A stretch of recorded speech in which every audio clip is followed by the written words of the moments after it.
Christian Dior was a name that I knew as a brand, but nothing about the person. And it was very revelatory in reading about his life. It deeply resonated with the life. Hi, I'm Jonathan Bloomberg, writing for movies in Sweden. Hey, how you doing? Wow. I'm doing great, especially now when I get to speak with the two of you guys. Thank you. Thank you. So I just finished the entire first season or this is a miniseries and the entire thing. No, first season, hopefully. Yes. Okay, well, Yeah. thank God. that, that that was actually going to be a question of mine that I did hope that we could kind of go even further into this. So that's nice to hear.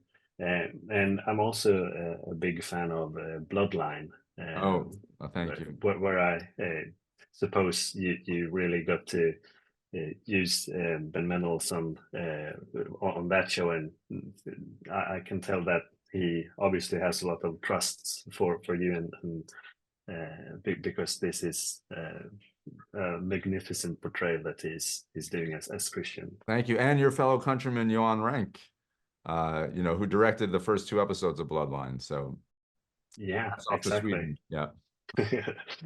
Yeah. So I just wanted to know how you kind of how both of you got involved in this project to begin with, and how this just came about. Sure. Well, for me, it started in 1997 when I read an article celebrating the 50th anniversary of Christian Dior's first collection in 1947. And Christian Dior was a name that I knew as a brand, but nothing about the person. And it was very revelatory in reading about his life. It deeply resonated with the life of a dear friend of mine. And I decided to just explore it without any sense of it could be a series or a movie, or but just personal interest in it, and found it very entertaining that uh, there are incredible stories, and that Dior was alive at the time of the occupation during World War II, the Nazi occupation of Paris, and his friends and contemporaries were and competitors were Coco Chanel and Balenciaga and Balmain and Givenchy and all these names again that are around our lives, but I knew nothing about them as individuals. So that was the starting place to explore that history. And then it just kept opening up from there in very thrilling, surprising, emotionally engaged ways.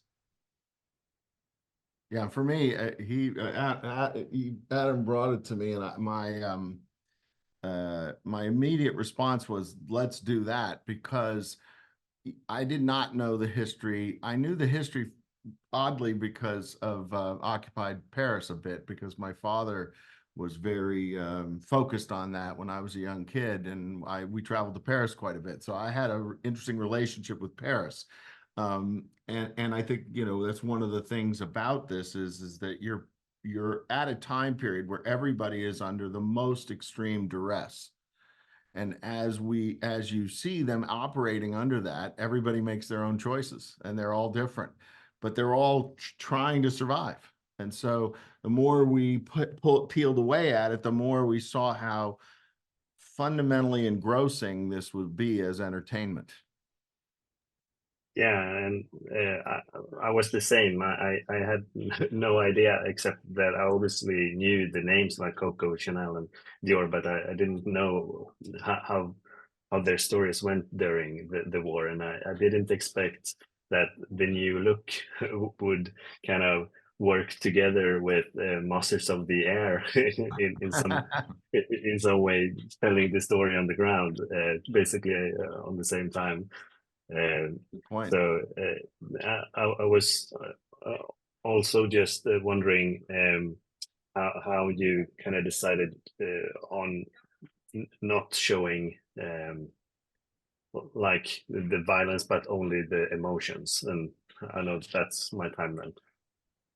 Well, Well, I feel like we showed emotional violence, and there is violence in Catherine's life, but the feeling of it's trying to bring the audience into the lives of the characters where their knowledge of what was going on was very limited. There was no internet, there were no movies about World War II that they were seeing. So we have a lot of knowledge that on the ground, they did not know what was going on. The people in Paris didn't know what happened when people were taken out of Paris and the Germans took them to camps. They didn't know that they were killed. They didn't know that they were tortured and punished.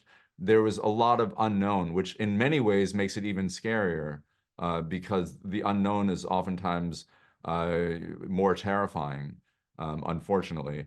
So we were really trying to bring the audience into the lives and transport them into the experiences of Christian Dior, Coco Chanel, and the rest of the characters in our story. And I think not, you know, it was conscious about not showing a lot of graphic violence, because then it becomes about the violence in a way as opposed to about the characters. So we're focused on the characters' reaction to what is going on around them, as opposed to, you know, provoking the audience through some, you know, terrible scene that could happen given the Nazis are there. So it was really a very conscious decision on our part. I loved it. So thanks Oh. a lot for this, and best of luck with the premiere. Thank you very much. Thank you.